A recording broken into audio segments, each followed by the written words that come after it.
Alright, so here we have a tank, 20-gallon long. It's important, once again, to have a good substrate that's safe for your snake. Right now we have aspen. It's not very expensive, and it's very absorbent, and it's perfect for what we're looking for when it comes to ball pythons. Hide spots that Mike and I prefer are actually the half tree cutouts. Yep, half logs. Because they provide shelter and safety for your snake, but especially when we work with venomous snakes, we can actually see them pretty easily too. So no surprises. If you turn it sideways, just like Mike has it, the snake can feel secure because you can't see him, but you can really easily just see him if you come onto the side. But it perfectly suffices for what we're looking for. Next, of course, we need a water dish, and right now we're just using a little tub, just for demonstration. This is what we use in our rack system, because we don't have no water dish free. But you'd want to put it over here, or you can put it in the middle if you want to, like right here. Remember, if the water dish is underneath the heat, it creates more humidity. So if you're concerned about humidity, you can put the water dish closer to the heating source. But it's not necessary. You want it close to your heating zone.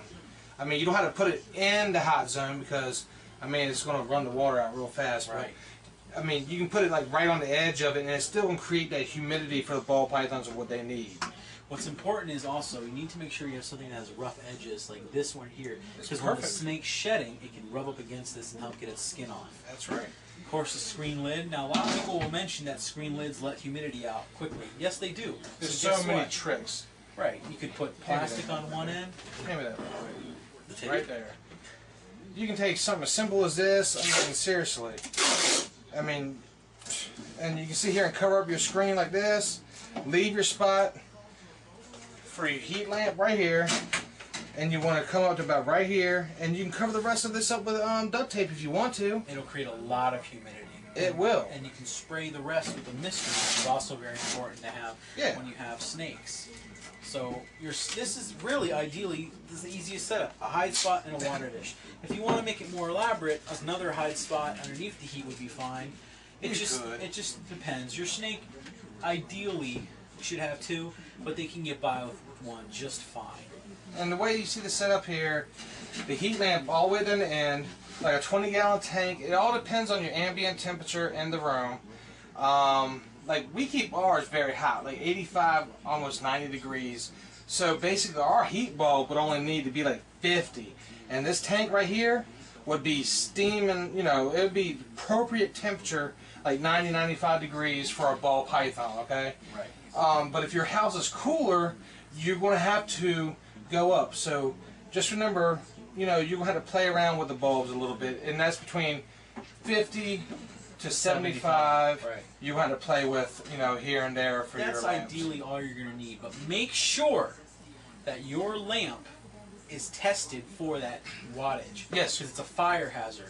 Say, for instance, you want to think smart and think long term. Get a lamp that takes up to 150 watts. And like this one. And just like that one. And you can still use a 50 or 75 watt in there.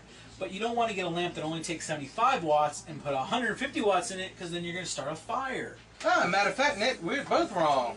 Hold on. 250 watts. There you go. That's a 250 watter. So that's going to last for pretty much any snake you're going to need.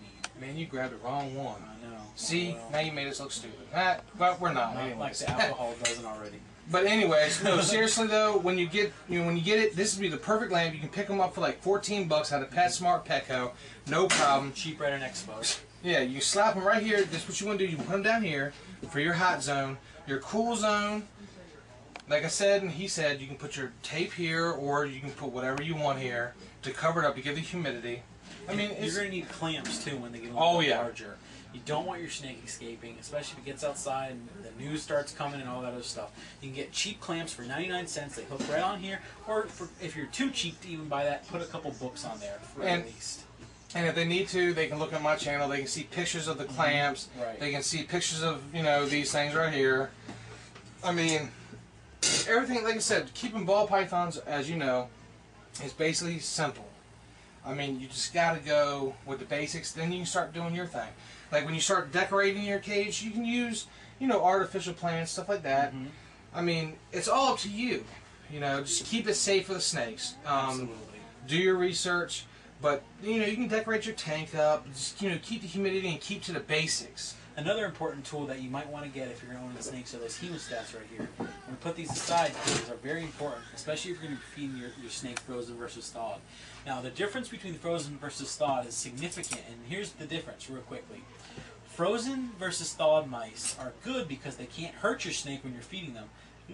However, they can actually retain less nutrients and protein because the freezing and thawing process decomposes the rat. So if you feed live or pre-killed, if your snake will take it, that's better because the snake will actually have more protein. I know.